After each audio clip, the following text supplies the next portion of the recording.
자산 시장의 방향을 정확하게 예측하는 건 불가능한데 냄새는 좀 맡을 수 있다. 7월 금리 인하 시나리오는 관세 폭탄이 떨어져서 시장이 붕괴된다는 시나리오처럼 저는 느껴져요.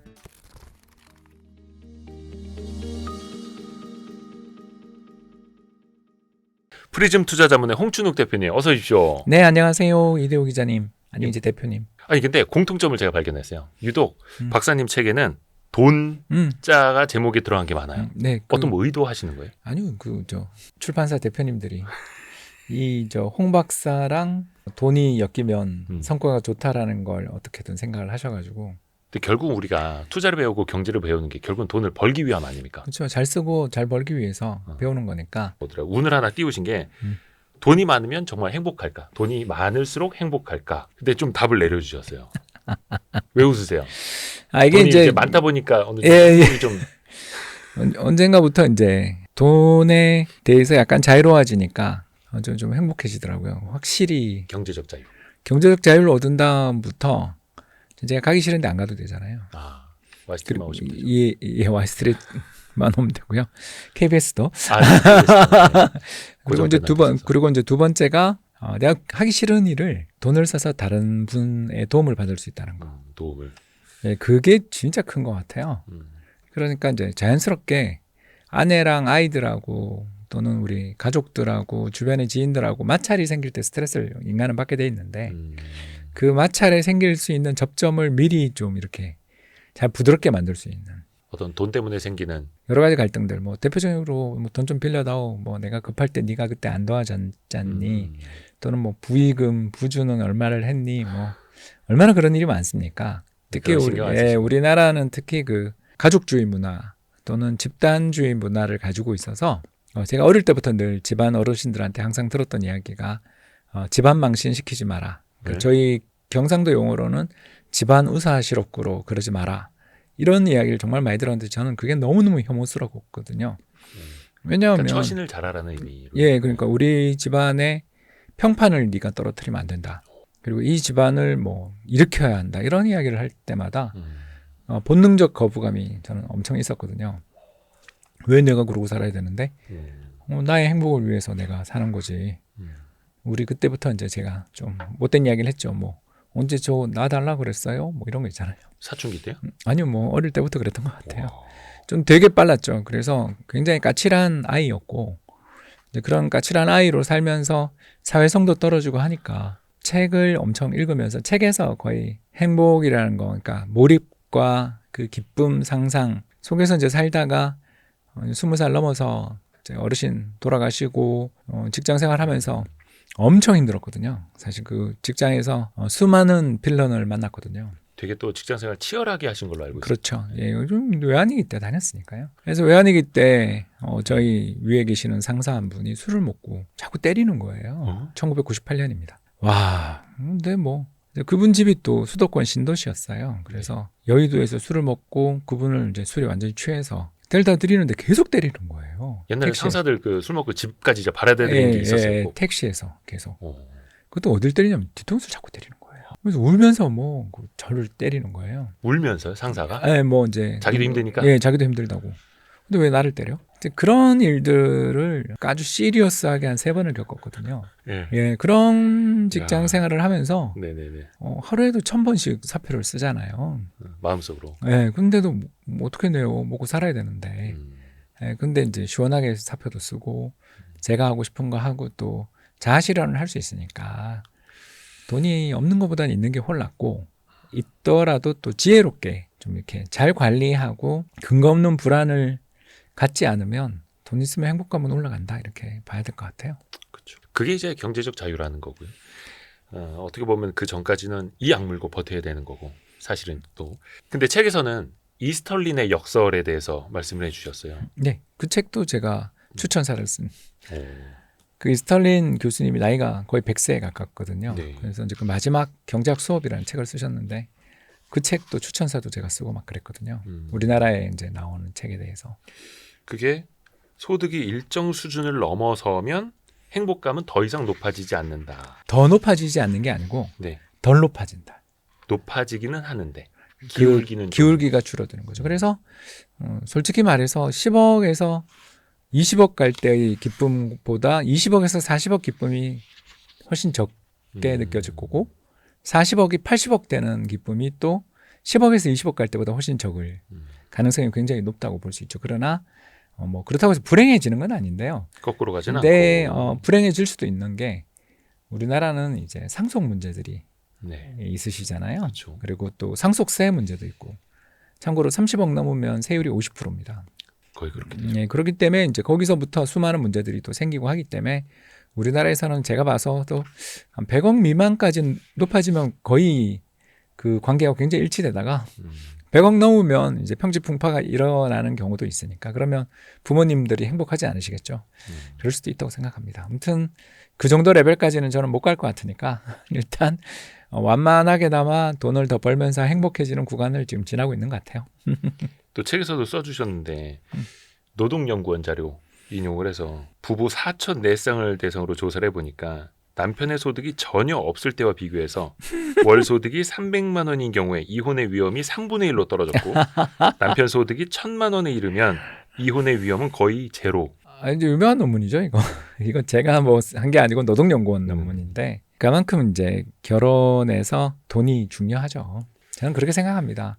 결혼에서 특히 돈 문제에서 좀 죄송합니다. 티미하게 하면 거의 이혼하겠다고 발악하는 거죠. 왜냐하면 그 경제 공동체를 만들어 놓고 딴짓을 하면 서로에 대한 배신처럼 느껴지는 경우가 있는 거죠. 신뢰를 잃었을 때. 신뢰를 잃었을 때. 그래서 이혼을 원한다면 다음에 말을 하라고 제가 주변에 종종 이야기하는데 네네네. 당신 집은 왜 그래? 이 한마디만 하면 이혼으로 바로 갈 수 있다고.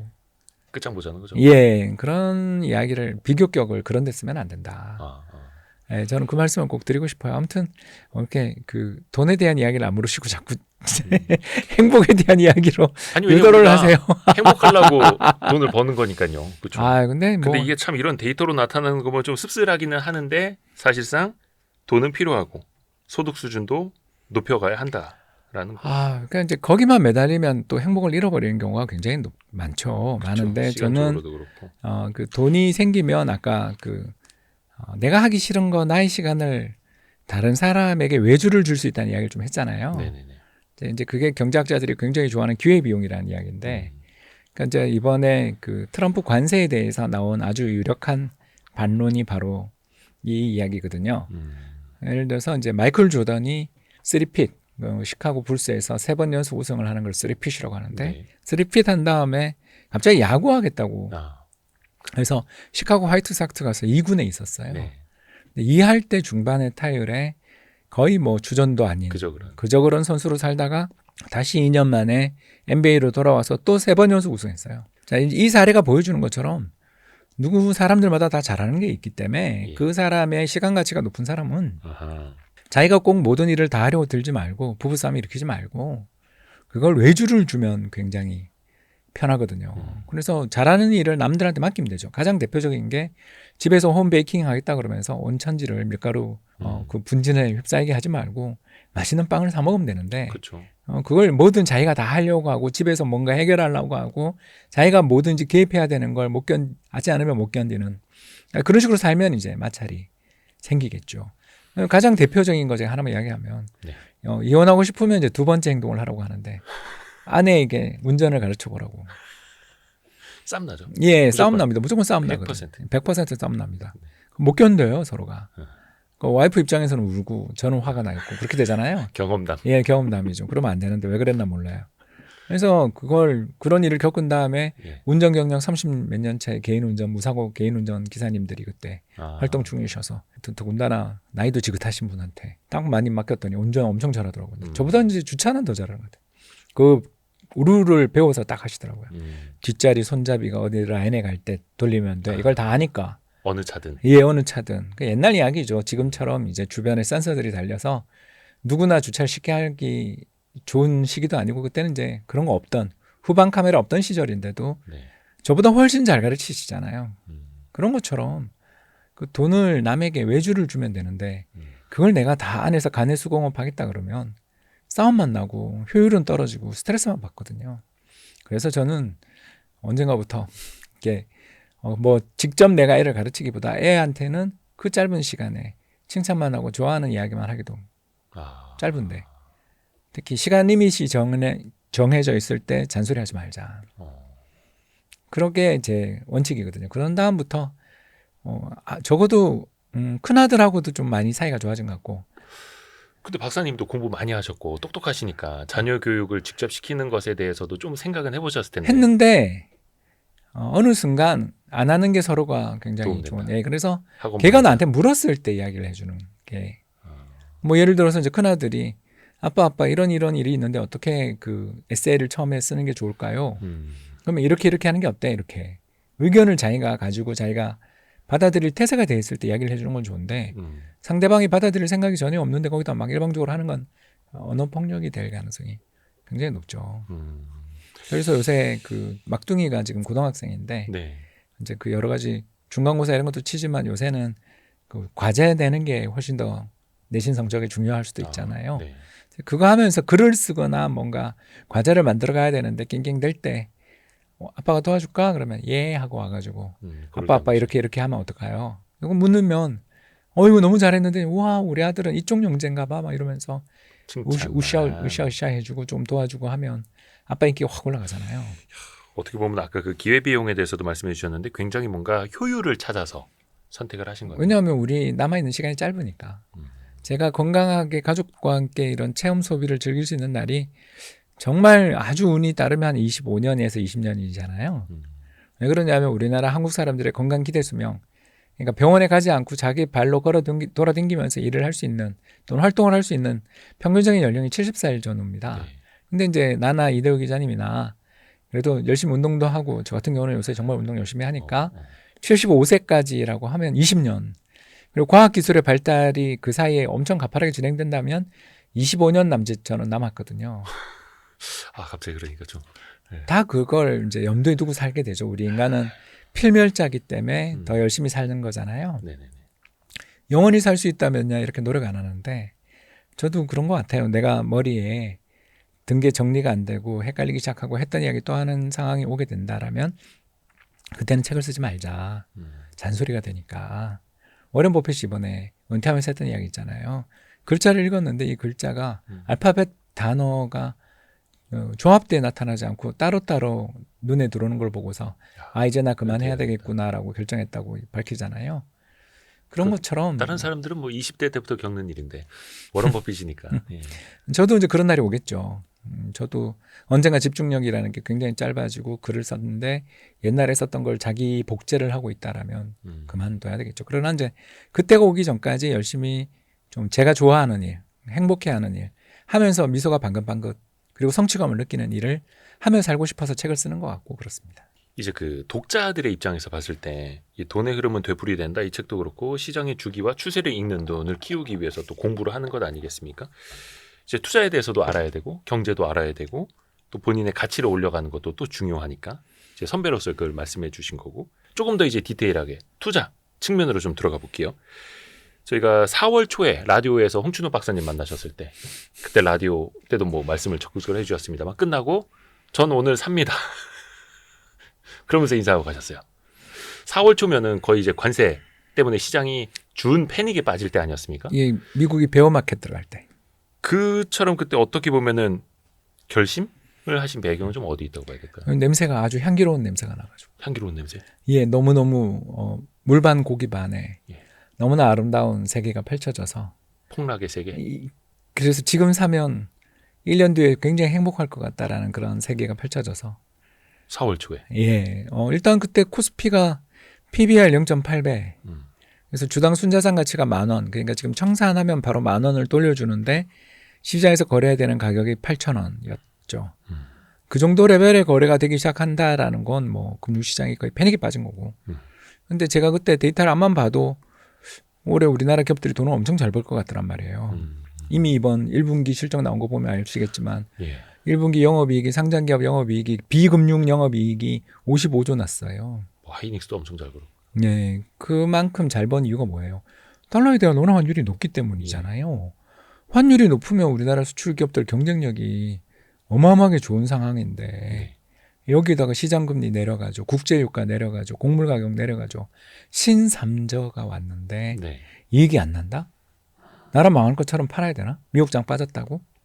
더군다나 미국장 폭락하고 나면 트럼프가 결국 자기가 하고 있는 강경한 관세 정책들을 어느 정도 되돌릴 가능성이 높다는 거 우리 다 알잖아요. 알지만 그게 언제가 될지 몰라. 여기서 일단 현금을 확보해야 돼라는 공포감들 속에서 던진 거잖아요. 그래서 그때 이제 저희 프리즘 고객님들은 4월 4일 날을 다 아실 거예요. 그날 이제 4월 4일이었는데 저희들이 그날 미국이랑 한국 주식 리밸런싱, 그러니까 저가 매수를 한 날이거든요. 저희는 자문사기 때문에 고객님의 동의가 있어야만 매매가 되거든요. 그래서 고객님들한테 그 앱으로 동의 메시지가 가요. 알림이. 푸시. 네, 푸시가 가면 이제 앱에서 알림이 오게 돼 있으면 동의만 누르면 돼요? 동의만 누르면 자동으로 매매가 됩니다. 네, 그런 식으로 매매를 해서 그 다음부터 시장이 지금 얼마가 올랐습니까? 우리 시장만 하더라도 거의 얼마입니까? 200포인트 이상? 예, 그리고 뭐 미국도 연초 주가를 회복했잖아요. 네네.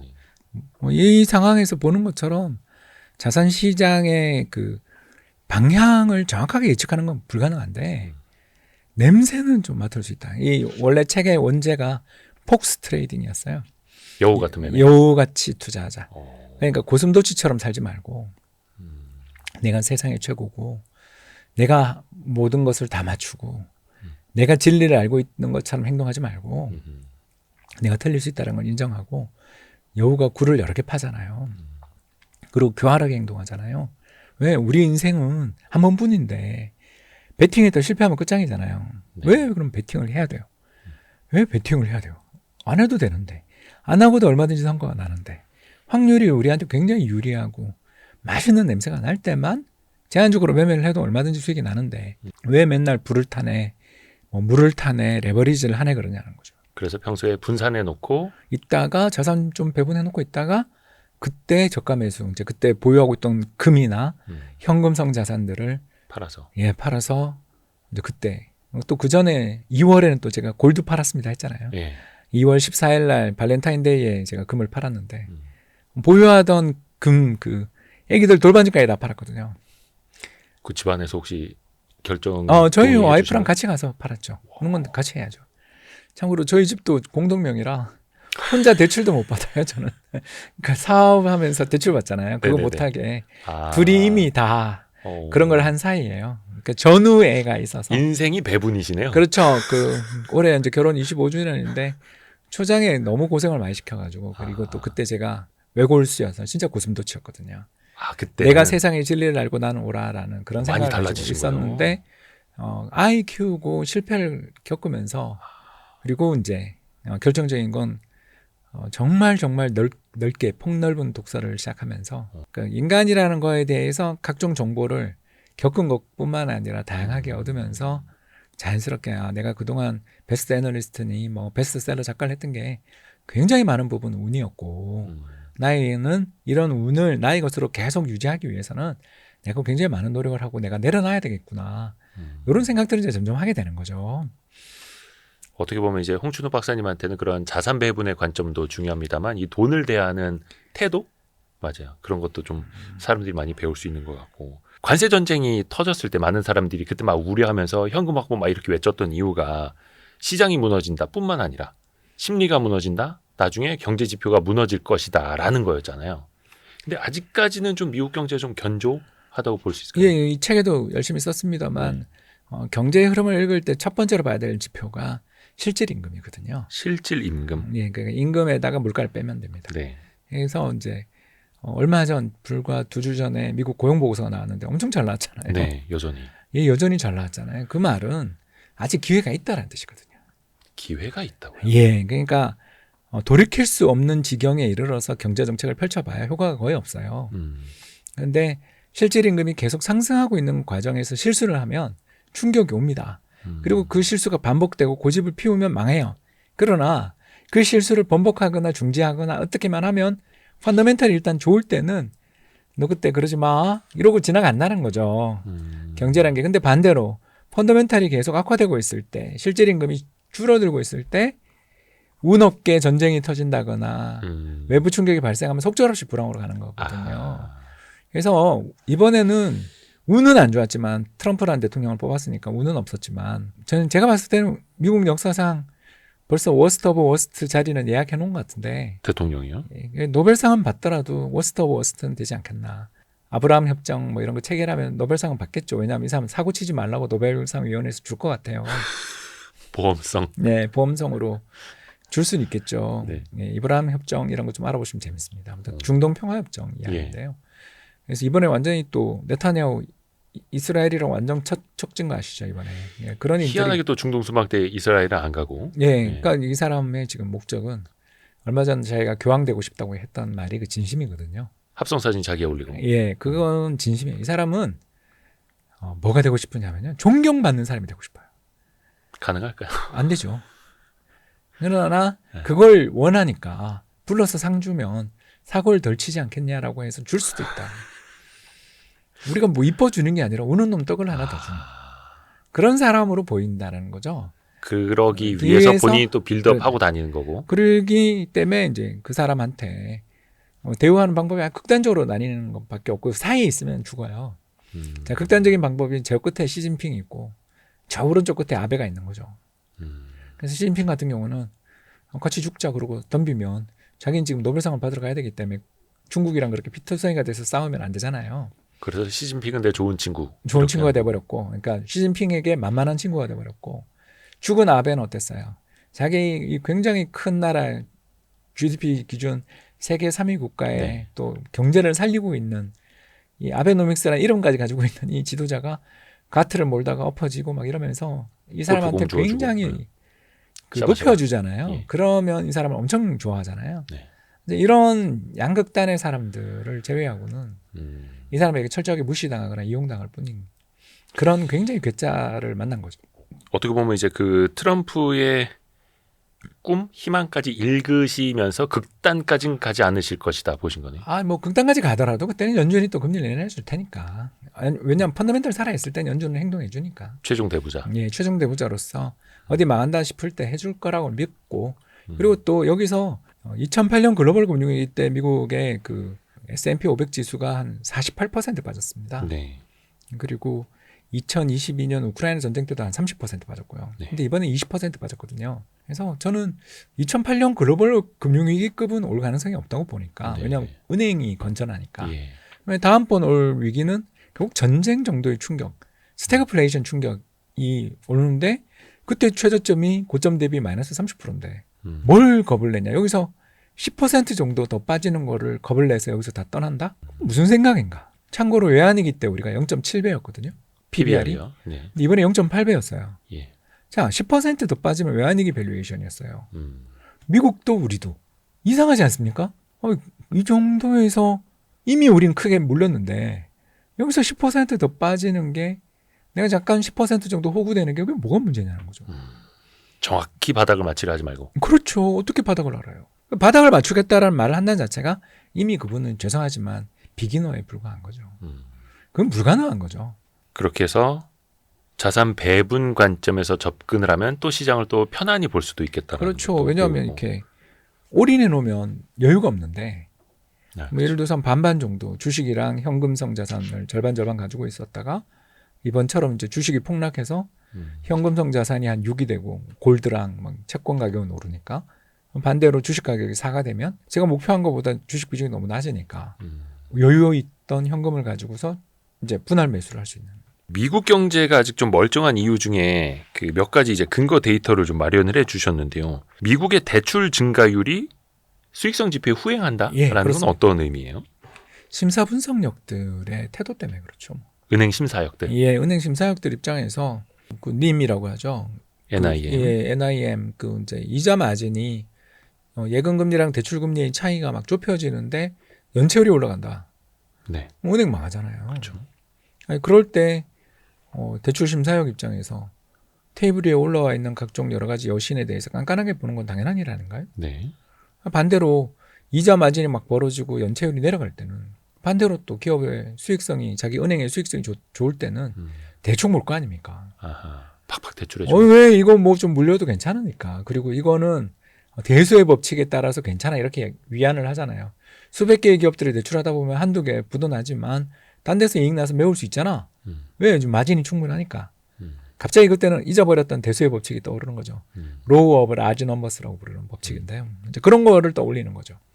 결국 그렇기 때문에 지금 현재 이자 마진이 어떠냐, 지금 현재 연체율이 어떠냐가 6개월 뒤에 대출을 결정하는데 지금 굉장히 연체율이 내려가 있는 상황에서 최바닥에서 이제 살랑살랑 올라오려 그러는 정도에 불과하거든요.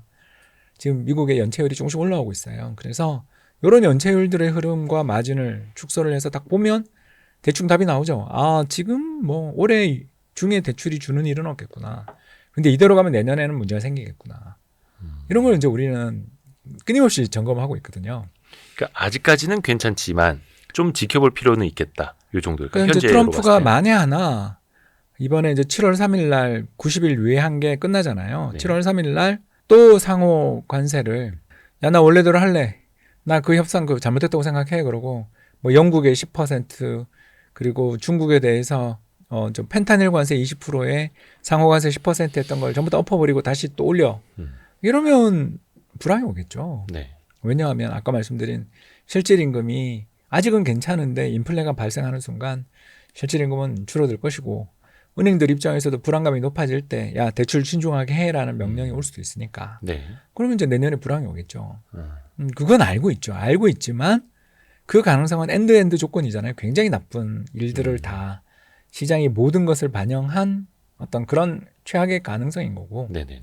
그리고 그런 최악의 가능성이 오더라도 스태그플레이션 시나리오면 고점 대비 30% 조정인데 이미 고점에서 20% 이상, 특히 나스닥은 20 몇 %까지 조정받았는데 여기서 뭘 더 겁을 내며 도망가야 되는가. 아직 괜찮은데 기회가 있는데 트럼프가 경제를 완전히 최종적으로 망가뜨린 게 아니라 망가뜨리는 징후만 있는 건데 저 사람이 간이 약해서 조금만 접으면 좋아질 텐데 이런 생각도 해볼 수 있잖아요. 네. 근데 그때는 아무도 그 이야기를 안 해요.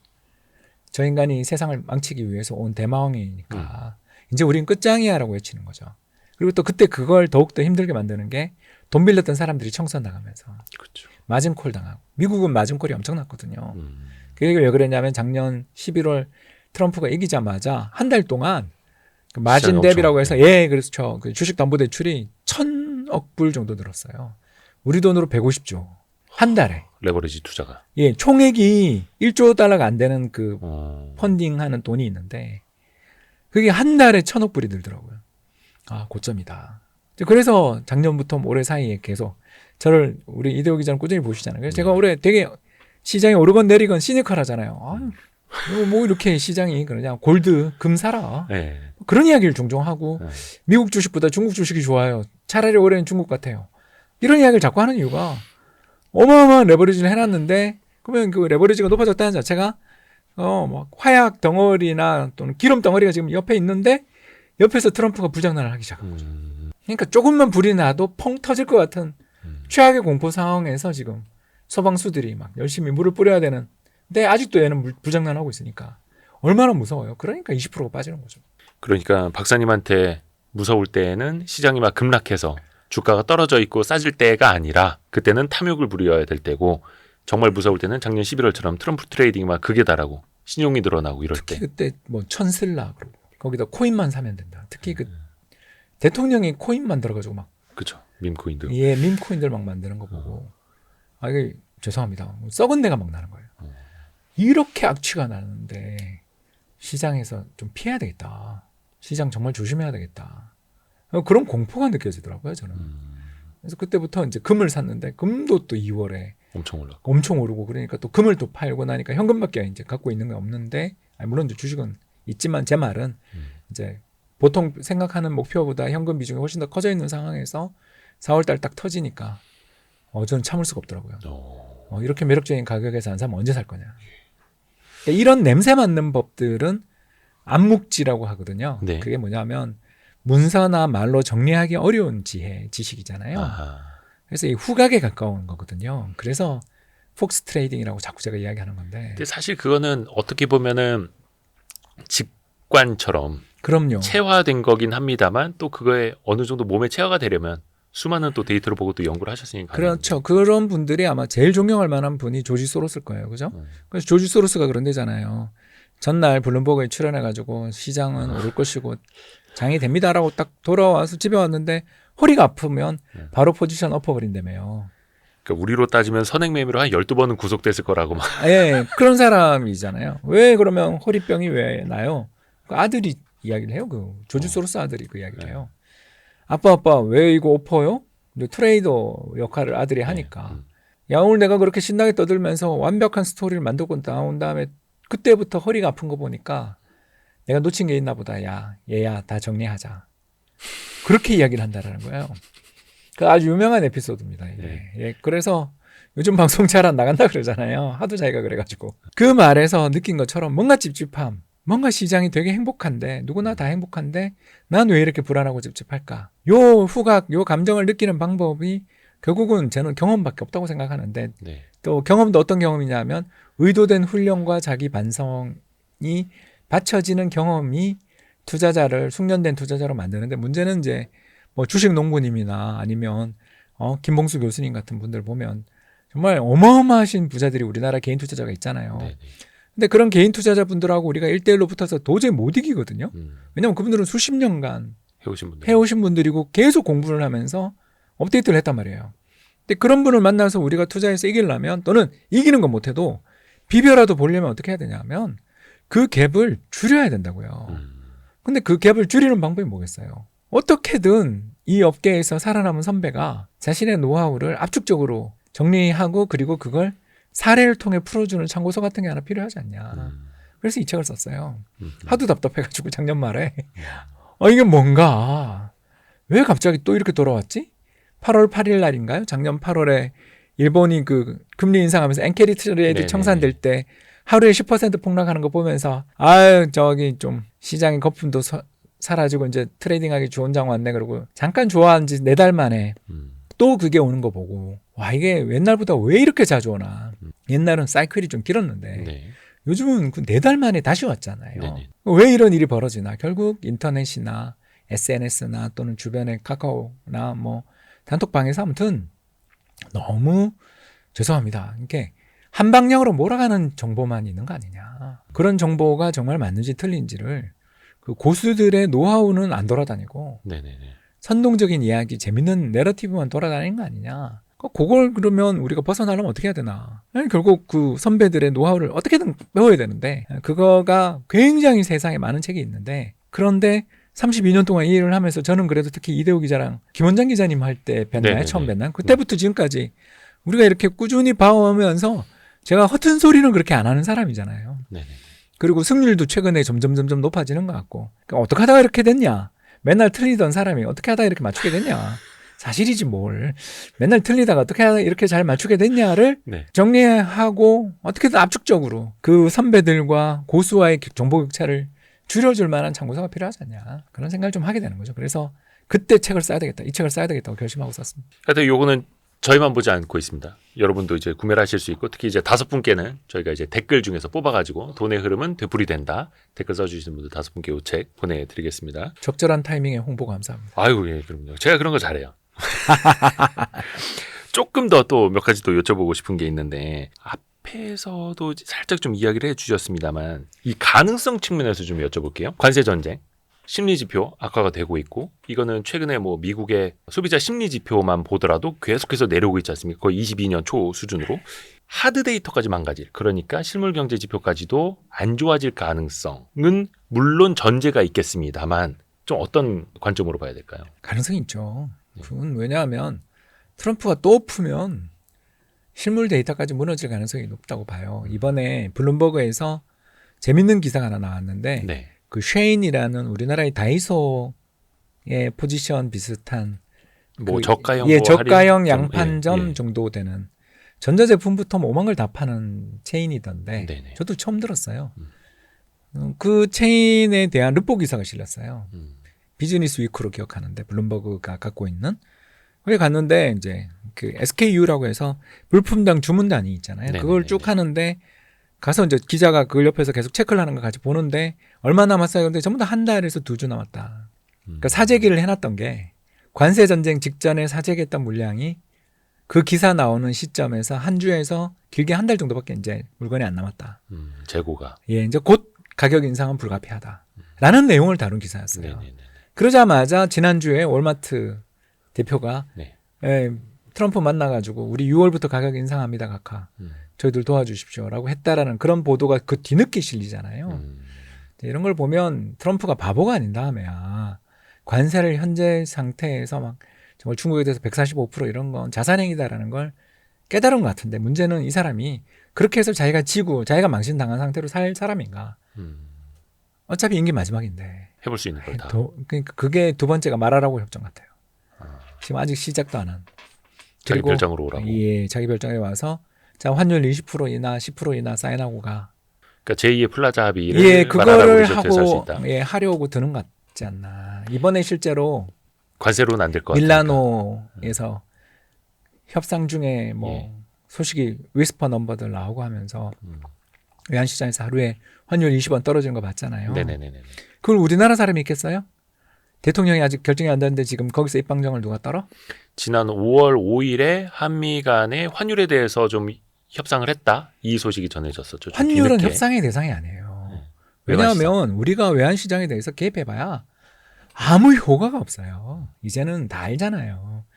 우리 2008년에 MB 정부가 우리나라 고환율 정책 펼치다가 큰일 날 뻔했던 거 기억 안 나세요? 외환시장 개입이라는 게 굉장히 위험한 짓이고 그 패를 보여주는 순간 온 세계 전부 투기꾼들 다 몰려들이는 그런 꼴을 만들어서 나라 망하잖아요. 네. 그렇기 때문에 외환시장의 어떤 레벨이나 방향성에 대한 합의를 한다라는 건 정부 당국자가 그걸 했다면 그놈은 사형을 시켜야 되는 놈이죠. 그건 해주면 안 되는데 그게 자꾸 나온다. 미국 쪽이 흘리는 거죠. 그렇게 봐야 되는 거고 그럼 미국 쪽에서 뭘 원할까? 원화의 강세를 원해. 그럼 원화의 강세를 원하면 어떻게 해야 돼요? 우리나라 한국은행이 금리를 인상해야 원화 강세에 출연할 거 아니에요. 미국은 금리를 내리고. 네네. 근데 그게 되냐고요. 안 되죠. 안 되잖아요. 그런데도 그걸 자꾸 요구하고 압박을 가하고 시장의 투기꾼들이 저기 달러 팔고 한국 원 사러 가세요. 이렇게 되면 이 금융시장이 죄송합니다. 개판이 날 거 아닙니까? 펀더멘탈은 지금 완전히 미국 달러 강세 펀더멘탈인데 왜냐하면 미연준이 금리를 인하 안 해주잖아요. 예, 계속 늦어지고. 그거 왜 해줘요 거기가? 인플레이션에 대해서 지금 월마트는 안 불렀겠어요 거기라고? 거기라고 쉐인을 안 불렀겠어요? 코스트코를 불렀을 거라고요 분명히. 야 언제 가격 인상할 거니? 다 묻고 있을 거 아니에요.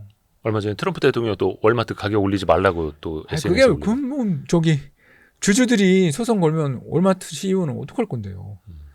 그러니까 그런 대도 않은 소리를 한다는 자체가 이 사람이 완전히 치매라는 건데 일단 뭐 그거는 그렇게 된 건 다 알고 있잖아요.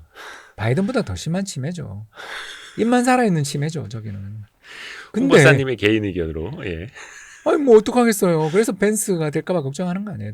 벤스는 이번에 젤린스키 만날 때 보니까 더 하던데. 그러면 다시 이제 본론으로 들어가서 일단 이야기만 계속하면 재밌는데. 그러면 미국의 하드 데이터가 망가질 가능성은 있다라고 왜냐하면 보셨고 이 사람이 그 때문에 말하라고까지 하면 큰일 나는 거죠. 관세는 어찌됐든 간에 현실적으로 좀 낮춰갈 수밖에 없다라고 무게를 두시는 것 같고 대신에 다른 나라의 외환시장. 네. 그게 걱정이죠. 그러면 금융시장이 엄청나게 혼란스럽거든요. 그럼 우리 입장에서 보면 여기에서 원화가 더 약세, 즉 원달러 환율이 더 올라갈 가능성보다는 내려갈 거라고 봅니다. 외적인 변수 때문에 원화가 강세로, 즉 원달러 환율이 내려갈 가능성이 더 높다라고 보시는 거고. 예, 그런데 이제 내려가는 게 울퉁불퉁할 거다. 그러니까 미국이 원하는 것처럼 한 방에 1,300원 가는 게 아니라 반등도 엄청 세게 나오는 그런 출렁거림이 나올 가능성이 있는 거죠. 그러니까 지난번 그 어린이날 연휴 때도 그 대만 달러가 강세를 보이면서 갑자기 우리나라 막 1,370원 이렇게 여객시장에서 갔다가 다시 1,410원 막 올라갔다가 다시 1,380원 내려가고 저 5월에만 막 그런 널뛰기가 나타나고. 이게 앞으로 계속될 가능성이 있어요. 그러면 이게 경기를 나쁘게 만들죠. 우리의 경기. 우리도 그렇고 미국도 그렇고요. 아니 미국에도 글로벌 사업자들이 얼마나 많은데 환율이 이렇게 너를 때는 더군다나 달러 가치가 너를 때는데 이거 제대로 된 사업을 할 수 있을까요? 미룬다는 거죠. 사람이 의사결정을 미루게 돼요. 그러면 프로젝트들이 중단되겠죠. 결국 어떻게 돼요? 투자가 줄고 고용이 둔화되겠죠. 그럼 실질임금이 버틸까요? 그러니까 이걸 하면 내년 경기, 올해 연말 경기가 진짜 걱정스럽죠. 근데 우리는 알 수 없잖아요. 트럼프 마음에 들어가지 않는 다음에야. 그러니 예. 올해 시장에 대한 대응이나 이런 것들에 있어서 극단적으로 시장이 패닉에 빠질 때는 저가 매수하지만 올해 자 간다라고 말하기에는 아직도 그것도. 향기는 별로 그렇게 강하지 않아요. 특히 향기도 다 사라진 게 미국도 그렇고 우리도 그렇고 바닥에서 막 10몇 프로 20% 오르니까 네. 또 매력이 없는 레벨이니까 음. 이제 그래서 한국 국채가 제일 매력 있지 않나 저는 지금 현재 상황으로는. 근데 어떻게 보면 우리 경제 입장에서는 지금 뭐 내수도 정말 엉망이고 수출로 버텨야 되는데 수출은 대외 경제가 안 좋다 하더라도 고환율로 조금 이제 방어가 되는 측면이 있었고 근데 그 고환율도 이제는 비빌 언덕이 좀 될 수가 없을 테고요. 그래서 주식시장이 올해 4월에 그렇게 폭락했겠죠. 그러나 저는 미국이 금리를 동결하거나 심지어 인상할 가능성이 굉장히 높다고 보는데 인플레 때문에 우리는 올해 연말 2% 밑에 있지 않겠나 생각하는데 우리의 기준금리. 한국의 기준금리는 2% 밑으로 내려갈 것 같은데 어떻게 원화 강세가 출현하는가.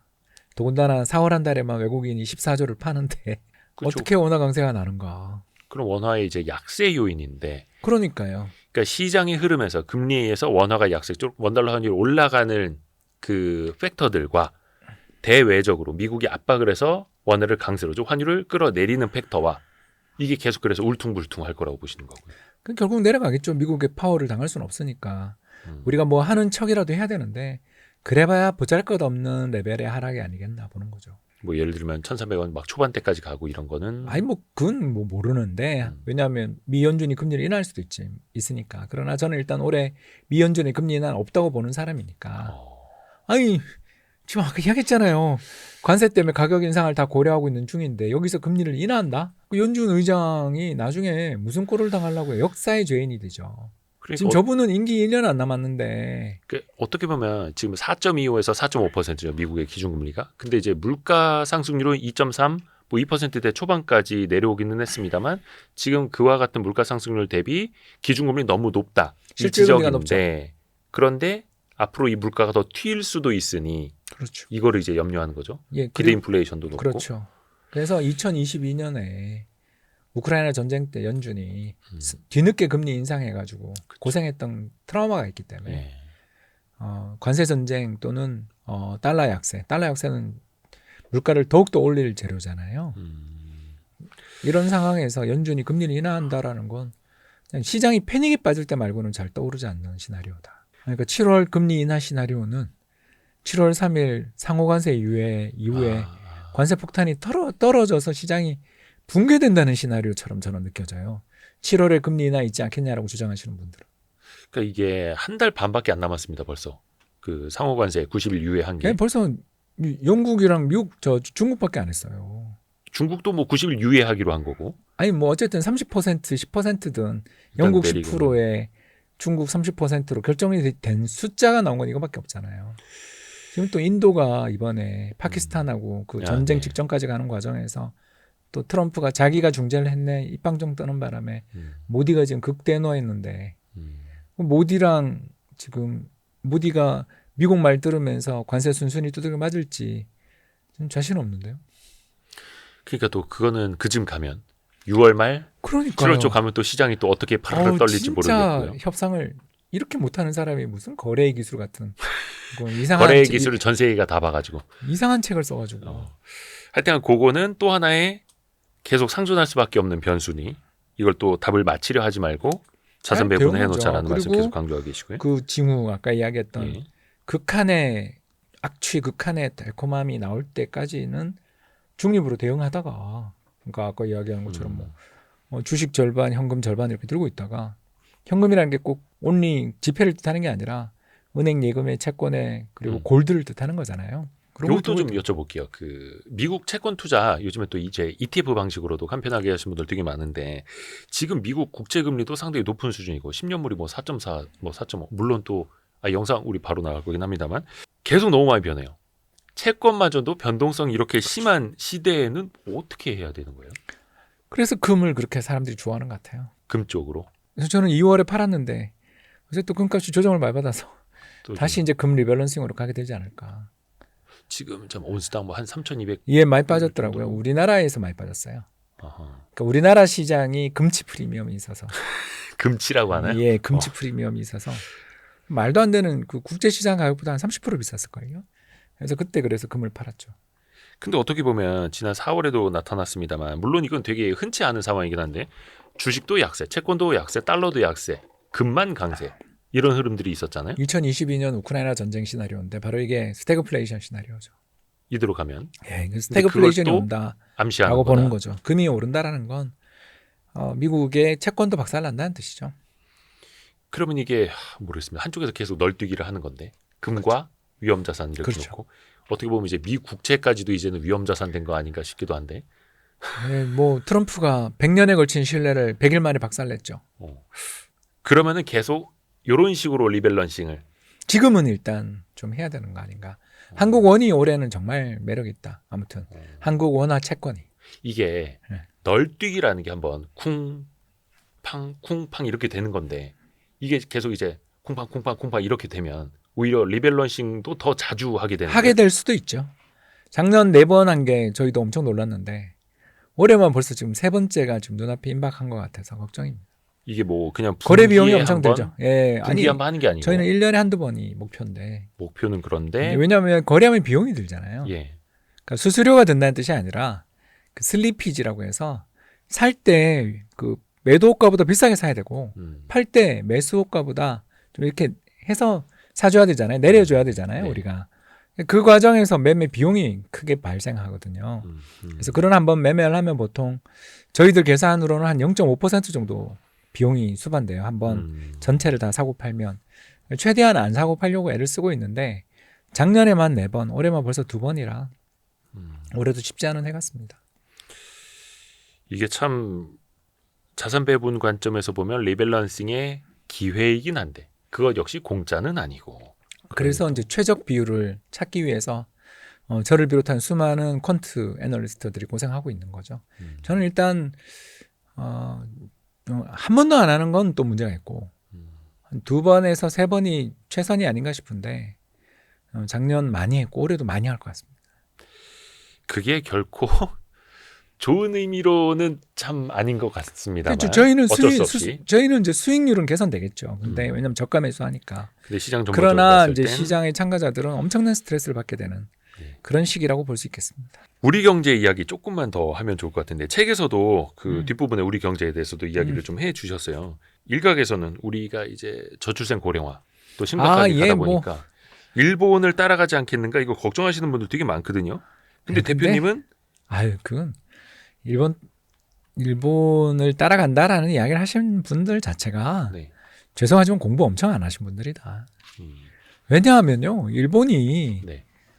우리랑 이렇게 비교를 제가 아주 해볼게요. 1986년을 100으로 했을 때, 1986년을 100으로 했을 때 현재 실질 주택 가격이 우리 얼마일 것 같습니까?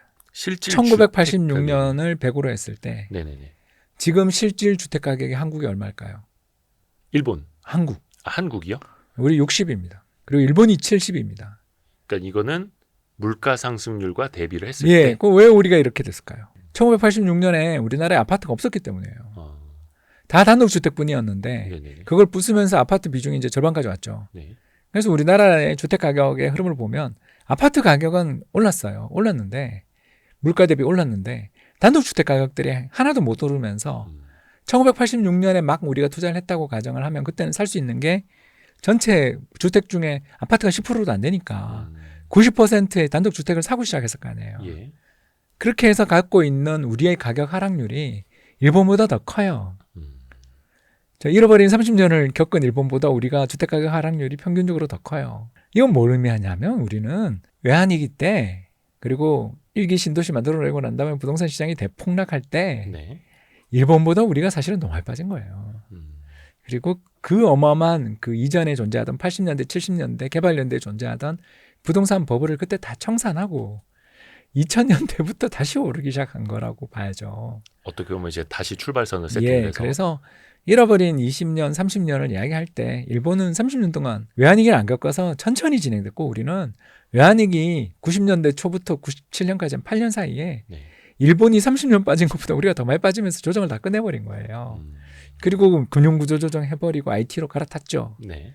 그래서 그런 일본식의 어떤 불황이나 이런 이야기를 한다는 자체가 우리는 너무 다이나믹하게 움직여버렸기 때문에 부동산 시장에서 아파트 버블 있죠. 그러나 전국적 버블을 이야기할 수는 없는 그런 상황이고 더 나가서 우리나라 서울의 아파트를 보시면 알겠지만 너무너무 희소하잖아요. 네. 못 짓게 하니까. 더 이상 질 땅도 예, 없고. 이번에 뭐 잠실 5단지 한강 보이는 데다가 임대동 다 배치하라고 그랬다면 서울시에서 지시했어요. 그러면 그게 재건축이 되겠어요? 물론 너무 잠실 5단지 집값이 급등하니까 집값의 상승을 억제해 보려고 그런 정책을 쓴 것 같아요. 그러나 이건 결국 재건축 재개발을 막는 정책이고 사업성이 이건 떨어지니까. 서울에 가두리를 치는 정책인 거죠. 외지인 오지 마. 우리는 낮은 용적률로 살겠어. 그냥 살 테니까 너네 오지 마. 그리고 서울에 신축은 없어. 라는 정책을 계속 펼치니까 우리나라 부동산 시장이 이렇게 가는 거죠. 그게 슬프죠. 극단적으로 이제 1대1 재건축 그 까지밖에 추진하는 안 데도 있고. 되는 것 같아요. 이제 이렇게 가면. 왜냐하면 뭐 아무리 기부 체납하고 뭐 용적률 뭐 해봐야 다 그 여러 가지 소셜 믹스의 문제들도 되게 심각하고 또 아까 이야기한 것처럼 평면을 갖다가 어디다 줘야 되냐에 대해서 그런 식으로까지 정부가 개입하면 네.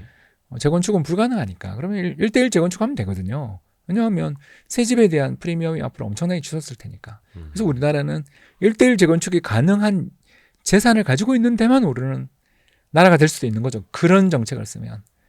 이게 되게 무서운 이야기죠. 그래서 일본도 보면 집값이 오르긴 오르는데요. 어떻게 오르는지 아세요? 니폰기 힐스나 아다보다이 힐스나 네. 미드타운 같은 그런 데만 수십억, 수백억짜리 아파트가 속출하고 나머지는 다 그냥 못 올라요. 초양극화. 왜? 왜냐하면 그 재건축이 안 되니까 거기도. 그 측면에서 보면 우리랑 좀 비슷하죠. 거니까요. 그건 비슷한데 일본형이라는 건 장기 불황을 뜻하는데 우리는 엄청 세게 불황을 겪고 빨리 회복된 나라라. 이제 또 우리나라가 불황이 오면 또 지금 제가 이야기했던 것도 다 잊어버리고 또 확 부양할 거 아니에요. 우리 다 알잖아요. 정책에 개입을 해서. 또 책에서도 설명해 주셨습니다만 또 우리는 수출 경쟁력이 있는데 아유. 또 원화 약세를 바탕으로 또 빠르게 또 회복이 예, 되고. 작년에 역사상 최대이익 낸 나라가 경쟁력을 잃어버렸다라고 어떤 분들이 이야기하는 거 들을 때마다 저는 도대체 경쟁력의 잣대가 뭐냐고. 그러니까 이게 항상 우리는 이제 먼 미래를 또 걱정하긴 하는데 단기적으로는 실적은 사상 최대. 무역도 그러니까 사상 작년에 최대인데 뭐 우리가 제일 비관론이 팽배했던 시기가 작년 같은데 작년이 그 상장 기업들 이익을 보면 그 비금융이 200조, 금융이 50조였어요. 네. 근데 이번에 비금융만 1분기 이익이 55조예요. 금융 실적까지 하면 훨씬 더 될 거 아니에요. 그러니까 우리나라의 문제는 기업만 돈을 잘 벌고 가게가 부채에 시달리며 경제가 어려운 뭐 그렇죠. 내수가 부진한 걸 이야기를 해야지. 자꾸 나라가 망한다 이런 식으로의 또 일본형 복합 불황으로 간다라는 이야기를 하는 거는 전형적으로 이렇게 죄송합니다만 그 시장의 후각을 맞는데 방해되는 스토리다. 그러니까 이게 참 수출은 좋아도 대기업은 좋아도 중소기업이나 내수는 또 별개의 일이고 맞아요. 이걸 또 연계를 시키는 게 정책적으로도 되게 힘든 일이고 그러니까 박사님도 여기 146페이지부터 그 네, 우려를 뭐. 좀 써주시긴 했습니다만 수출이 늘어도 일자리가 늘지 않는 구조 이거는 좀 우려스럽다고요. 뭐 이제 미래가 불확실하니까 너무 다 세상이 끝났다고 이야기하니까 사람 뽑겠어요. 기업들이 심리가 기업을 좌우하는 거죠. 그래서 그런 이야기들을 책에 좀 많이 썼고요.